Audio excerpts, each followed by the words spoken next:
Hey, what's going on? It's Troy coming at you from thenaturalcouple.com, and in this video, I'm going to be covering foods and ingredients that cause inflammation. Wow, that's pretty broad. Yes, I know. But it's just as important to know what foods and ingredients to incorporate and include in your diet, just as it is to know what foods and ingredients to leave out. Very, very important. But before I get to that, people always ask, they say, Troy, what is the number one thing that I can start doing today in order to keep my inflammatory responses in my body to a minimum? Or they might say, hey, I have high levels of inflammation. What can I possibly do in order to lower them starting as early as possible? And my response to that is always the same. You want to make sure you decrease your overall sugar consumption day in and day out. And I know for some of you that might be like, that's just so bad, so terrible to hear, but it's so true. There was a study done not so long ago that shows that our brains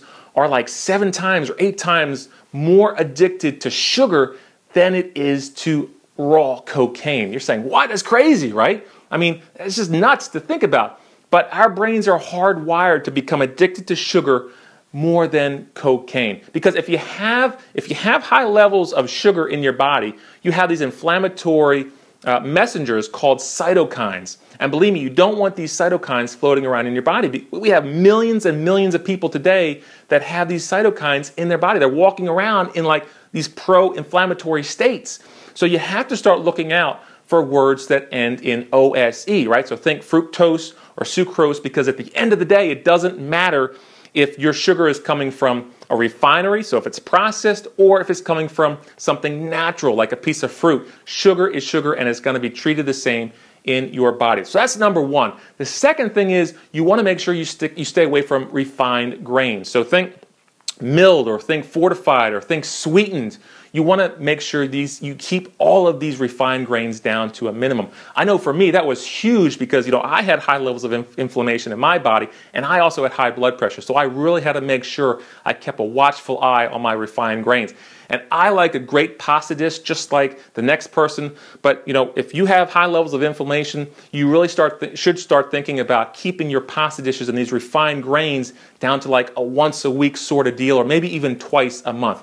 Very, very important. The other thing when it comes to refined grains is think white bread, or think cereal, or think pizza. Okay, these are ingredients and foods that you really should start thinking about decreasing right away. And the last thing, the third thing, is grain-fed meat. Now think about this: concentrated animal feeding operations. And now you're saying, Troy, what are concentrated animal feeding operations?